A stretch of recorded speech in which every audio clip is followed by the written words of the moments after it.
बातमी बच्चू कडू यांच्या उपोषणाची आंदोलनाची। बच्चू कडू यांच्या अन्नत्याग आंदोलनाचा आजचा 5वा दिवस आहे। जिल्हाधिकारी जिल्हा पोलीस अधीक्षकांनी भेट घेतलेली आहे। जिल्हाधिकारी यांचं कडू यांना उपोषण सोडण्याचं आवाहन करण्यात आलेलं आहे। बच्चू कडू यांच्या उपोषणाचा आजचा 5वा दिवस आहे। जिल्हाधिकारी आणि प्रशासन बच्चू कडू यांची भेट घेतलेली आहे त्यांनी आणि कडू यांना उपोषण सोडण्याची विनंती केलेली आहे। बच्चू कडू यांच्या अन्नत्याग आंदोलनाचा आजचा 5वा दिवस आहे।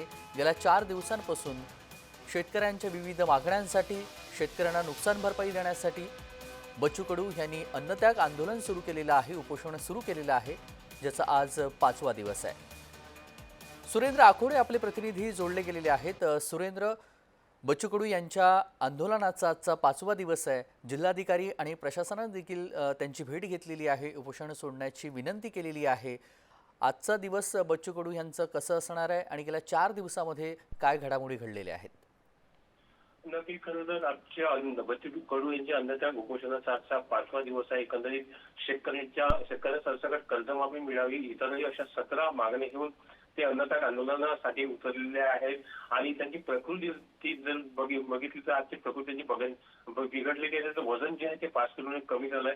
एकंदरीत काल त्यांची भेट जी आहे ती मराठा समाजाचे नेते मनोज जरांगे पाटील, महादेवजी जानकर, त्यानंतर खासदार निलेश लंके यांनी भेटी देखील घेतल्या आणि पाठिंबा देखील त्यांनी या आंदोलनाला दर्शवला। आज जर बघितलं तर आज या ठिकाणी रोहित पवार आणि माजी खासदार राजू शेट्टी हे देखील त्यांच्या आंदोलनाला पाठिंबा देत भेटी घेणार आहेत। एकंदरीत जर बघितलं तर त्यांचं आक्रमक हे असं आंदोलन असं उपोषण होत आहे, कारण तर संपूर्ण जिल्ह्याभरात आणि त्यांचे कार्यकर्ते जे आहे ते जागोजागी कुठे रास्ता रोको आंदोलन, कुठे मुंडन आंदोलन, कुठे नदीपात्रात उतरून अभिनव असे आंदोलन करण्यास सुरुवात झाली। त्यामुळे जिल्ह्याभर आक्रमक त्यांचे शेतकरी आणि त्यांचे कार्यकर्ते या ठिकाणी झालेले आहेत। 17 मागण्या घेऊन त्यांचं हे आंदोलन सुरू आहे आणि जोपर्यंत ते मागण्या पूर्ण होणार नाही तोपर्यंत आपण आंदोलन असं सुरू राहणार असा त्यांना ठाम निर्णय या ठिकाणी।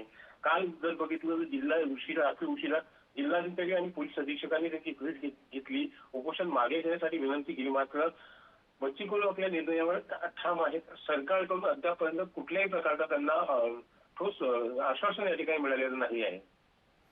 अगदी धन्यवाद सुरेंद्र, आपण दिलेल्या सविस्तर माहितीसाठी। बातमी संदर्भातले अपडेट जाणून घेऊ।